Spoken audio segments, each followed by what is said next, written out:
आज चिराग पासवान जी हैं, उनसे पहले आदरणीय रामविलास जी भी थे। उस समय से भी उन लोगों का सोच और सपना है, लेकिन दोनों तो मोदी जी की सरकार में थे, तीनों तो मोदी जी की सरकार में थे, क्रियान्वयन क्यों नहीं हुए? तो ये लोग आते हैं, सपना दिखाते हैं, स्थापित इसलिए नहीं कर पाते हैं कि नरेंद्र मोदी जी की सोच है कि बिहार के लोग जहाँ ज्ञान का भंडार था वहाँ मजदूर के भंडार बना के रखे, ताकि यहाँ के लोग मजदूरी करने गुजरात और महाराष्ट्र जाएं। अगर प्रधानमंत्री चाहते तो उसी अडानी और अंबानी जी का इन्वेस्टमेंट गुजरात में और महाराष्ट्र में कराते हैं, तो बिहार में क्यों नहीं कराते हैं? क्योंकि उन्होंने बिहार को लेबर का फैक्ट्री समझा है। तब जब सबको पता है कि बिहार यहाँ ज्ञान की फैक्ट्री थी, तो प्रधानमंत्री की नीतियों के कारण बिहार से पलायन बढ़ रहा है, बेरोजगारी बढ़ रही है। तो इस सब भारत सरकार के नीतियों के कारण हो रहा है कि बिहार पिछड़ा था, पिछड़ा रहे, यह प्रधानमंत्री जी की सोच है। 313 कोल्ड स्टोरेज हैं। हम उसके आगे भी जाते हैं, बिहार में कई योजना लौट जाती हैं भारत सरकार का सिर्फ इसलिए कि राज्य सरकार का अंशदान बढ़ा दिया गया है। पिछली बार सरकार के आंकड़े आए हैं कि लगभग 20,000 करोड़ अंशदान राज्य सरकार को देना था, और इस बार आ गया कि 30,000 करोड़ रुपया अंशदान देना है, जिसके वजह से कई केंद्रीय परियोजना लौट जाता है और पूरा नहीं होता है, अधूरा रह जाता है। दूसरी ओर सरकार की 4 योजना बहुत घोषित है, जिसमें बोले हैं दरभंगा एम्स, पटना मेट्रो। 2019 में 4 राज्यों में अलग अलग मेट्रो की शुरुआत की गई, लेकिन उसमें 3 राज्य चल रहा है, बिहार उसमें बाकी है। हम कोसी पुल परियोजना जो 2015 में ही प्रधानमंत्री घोषणा किए थे, जिसमें आज भीमनगर मधेपुरा के भिलाई को जोड़ने वाला सीधे पटना से आसान हो जाएगा, उसकी हालात क्या है? और सबसे बड़ी बात, जिस प्रकार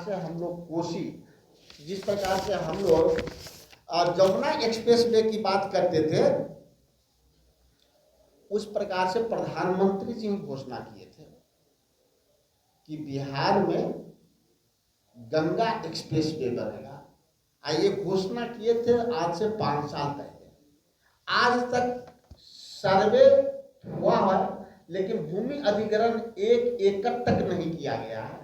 तो घोषणा प्रधानमंत्री करते हैं, लेकिन थोड़ा क्रियान्वयन तो करें, धरातल पर उतारे। धरातल पर कैसे उतरेगा जब मात्र कि आप पिछले साल के बजट के अलावा आप 100 करोड़ रुपया मात्र बढ़ाते हैं। 100 करोड़ रुपया में तो आप देखते हैं बड़े लोगों का घर बनता है।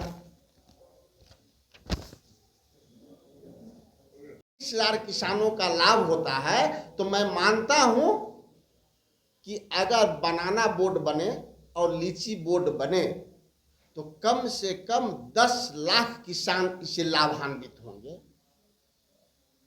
हम दूसरी ओर जाते हैं, यहाँ 19 और 20 साल से नीतीश कुमार जी मुख्यमंत्री हैं। कुछ दिन मेरे साथ भी रहे, लेकिन लगातार वो भाजपा के साथ रहे। आप आज भी देखेंगे, चूंकि हम सब इसमें बिहार के हैं, कि आपका किसानी पानी पे आधारित है। क्या हमारे हर खेत को पानी उपलब्ध हुआ है 20 साल में?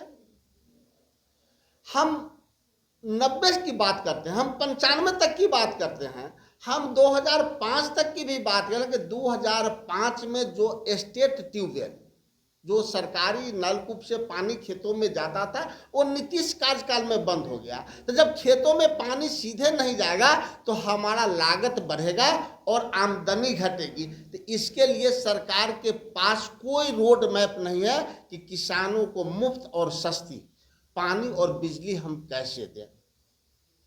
हम इन विषयों पे आपके लिए आपको यहाँ बुलाए हैं। किसानों पे जो लोन है, यहाँ बिहार में भी किसान अब महाराष्ट्र की तरह आत्महत्या करने लगे हैं, उनको ऋण मुक्त करने के लिए हम क्या योजना लाए हैं? कोई योजना नहीं है। आप समझ सकते हैं कि पिछले बार 59,900 करोड़ रुपया था, तो इस बार 60,000 करोड़ यानी कि 100 करोड़ बढ़ाया गया। रेलवे में किसी क्षेत्र में आप चले जाएं, चाहे जो दरभंगा से लेकर रक्सौल तक दोहरीकरण करना हो, सीतामढ़ी, शिवहर और मोतिहारी, नई रेल लाइन की बात पिछले 15 साल से हो रही है। 15 साल पहले उसका सर्वे हुआ था, लेकिन आज तक उस पर कोई राशि आवंटित नहीं की गई थी।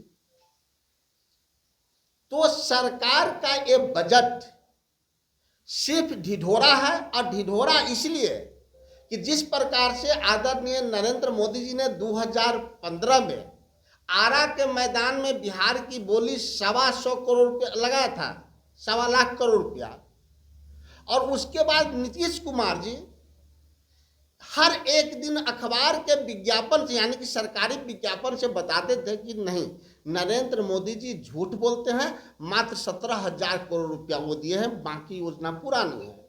मैं उसी प्रकार से कह रहा हूं कि इस बार जो बिहार को आवंटित राशि 60,000 करोड़ रुपया है, उसके बारे में भी सरकार विज्ञापन के माध्यम से बताएगी कि सरकार, यानी कि भारत सरकार बिहार को बजट में ठगा है।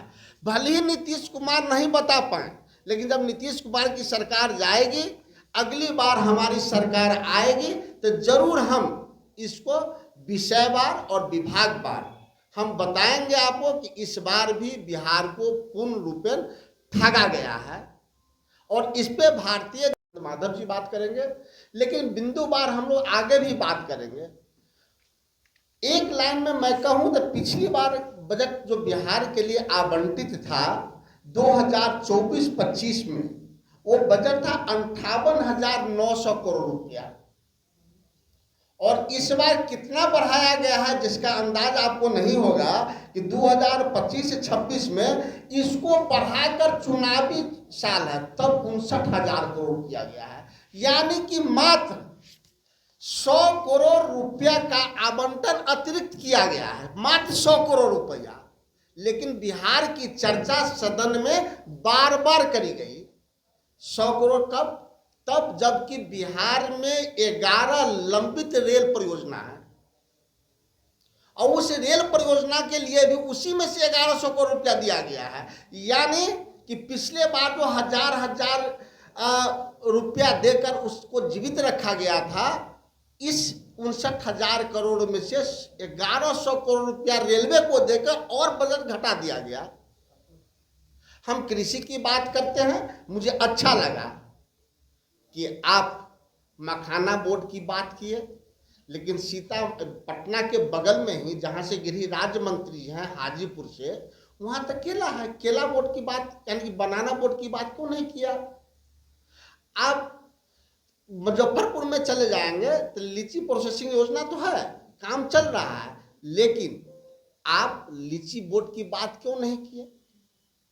क्योंकि इसमें इनको वोट दिखाई नहीं देता है। बिहार का बजट रहा, एक देहात में कहावत है, घास का पिटारा अब बगल में ढिढोरा, उस प्रकार का यह बजट रहा। पहला ही लाइन से हम शुरू करते हैं, बिना भूमिका बांधे, जिससे स्पष्ट हो जाएगा, फिर हम बिंदुवार बात करेंगे कि बिहार को क्या मिला।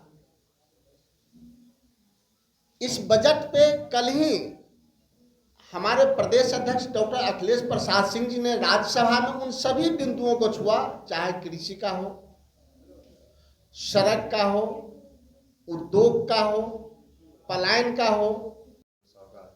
कई लोगों ने तो बिहार का बजट ही बजा दिया, लेकिन सच्चाई अगर हम देखते हैं तो वो कोसों दूर है। आईटी पार्क की बात हुई है, आज से ठीक 10 साल पहले आईटी टावर और आईटी पार्क बनाने की बात हुई थी, और आप सब लोगों ने जो भी यहाँ प्रिंट मीडिया से आए हैं उन लोगों ने इसको बहुत प्रमुखता से छापा था कि डाक बंगला चौराहे के पास जो स्कूल इंस्पेक्टर्स का जो ऑफिस है वहाँ पे आईटी पार्क और आईटी हब बनेगा। क्या हुआ 10 साल में? हम लोग उसको देखा, और आज भी वही स्थिति है। इस बार भी घोषणा हुई है, देखते हैं कब तक क्या क्या होगा। सच्चाई ये है कि पूरे विश्व में 25 से 30% हमारे आईटी के एक्सपर्ट्स काम कर रहे हैं, वो बिहार से ही वहाँ की आपूर्ति होती है। जो हमारे यहाँ के इंजीनियर्स हैं वो लोग वहाँ जा रहे हैं, या टेक्नोलॉजिस्ट हैं वो लोग वहाँ जा रहे हैं। लेकिन बिहार में ऐसा कोई चीज़ नहीं है जैसे हैदराबाद में है या कर्नाटक में है, जहाँ आईटी हब और आईटी पार्क बना हुआ है, शहरी डेवलप इस ढंग से हुआ है, लोग जाके वहाँ नौकरी कर रहे हैं। अगर यहाँ बनेगा तो बिहार में 5 से 10 लाख लोगों को तुरंत वहाँ पे रोजगार मिल सकता है, लेकिन सरकार इस संदर्भ में गंभीर नहीं है।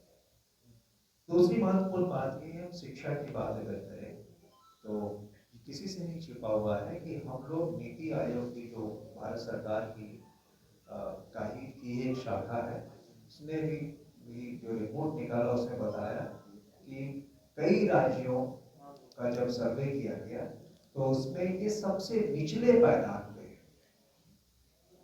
बिहार, फिर भी यहाँ के लोगों को न शर्म है न इस दिशा में कोई हम काम कर रहे हैं। जब तक हम बुनियादी समस्याओं को ठीक नहीं करेंगे, एक छोटा सा डेटा हम इस यहाँ की एजुकेशन के बारे में बताना चाहेंगे। सबसे पहले जो राइट टू एजुकेशन एक्ट जो 2009 में पास हुआ था, 2010 में इम्प्लीमेंट हुआ था, उसके हिसाब से पार्लियामेंट में जवाब दिया था मंत्री ने, शिक्षा मंत्री ने, कि वो उन्होंने आचार्य मिनिस्टर उन्होंने जवाब दिया था कि 11% मात्र उपलब्धि है बिहार की।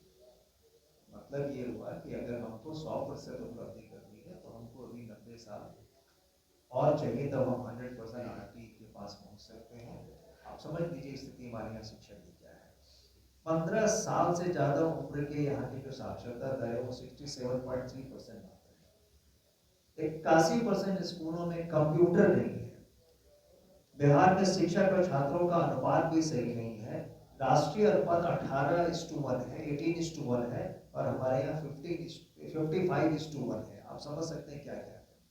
बिहार में सिर्फ 17% बच्चे जो है वो उच्च शिक्षा हासिल कर सकते हैं।